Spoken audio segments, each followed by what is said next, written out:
In this video, I'm going to strive to look directly at the camera, stay totally focused while being relaxed. Focus at looking at the camera because I think there's a lot of value in being able to make eye contact with your audience. And I'm basically burning a hole into the camera. What I want to talk about is Brian Tracy. I was listening to Brian Tracy on my way home this evening. And you listen to a lot of different speakers, like, those popular, what do you call them? Motivational speakers like Anthony Robbins, Les Brown, Jim Brown, and then Brian Tracy. And the one thing that I kind of noticed about Brian Tracy is he's not really monotone, but he's pretty, like, he's not super exciting. He's not like totally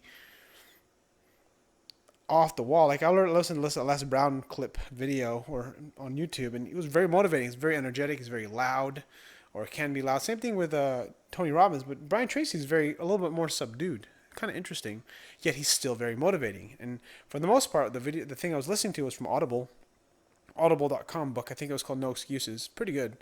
It sounds like he was just reading it, but for whatever reason, it sounds good. It's very motivating. Well, it does help the fact that he's the one that actually wrote the book, so it's his own words.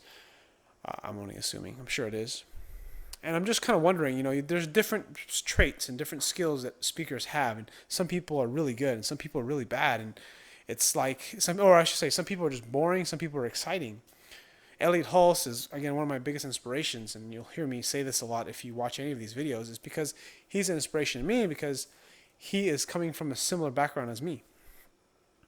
And recently there was a video about, if you look up Tyler Durden RSD, Real Social Dynamics, you'll see a video with him and kind of this pickup artist almost, with girls and stuff. And he talks about kind of like basically being relaxed with your body.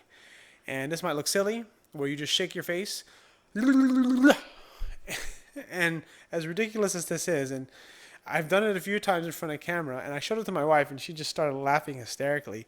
And it works because what it does is unstifles you. I think I'm going to make a video about stifling, being stifled, and getting rid of this negative, basically in my head, because the thing that makes people get really uptight and uncomfortable in front of the stage is that they get too caught up in their head. And I think the biggest challenge is being able to take all this garbage into your head or all these thoughts and put them into your body and just let it flow. And that has a lot to do with who you are. Kind of interesting thought. So, stifling is the next video.